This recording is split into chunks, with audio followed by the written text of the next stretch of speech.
Ayat 37. وما أموالكم ولا أولادكم بالتي تقربكم عندنا زلفى إلا من آمن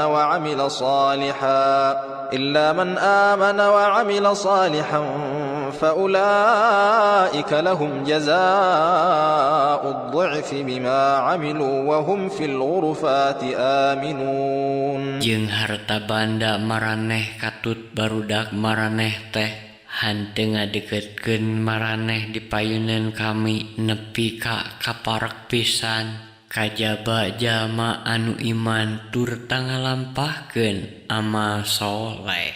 Nya pikeun maraneh namah dicawiskeun ganjaran nu manglipat-lipat kulantaran saniskara anu ku maranehna geus dilampahkeun. Jeung maranehna ngarasa tentrem di kamar-kamar sawarga.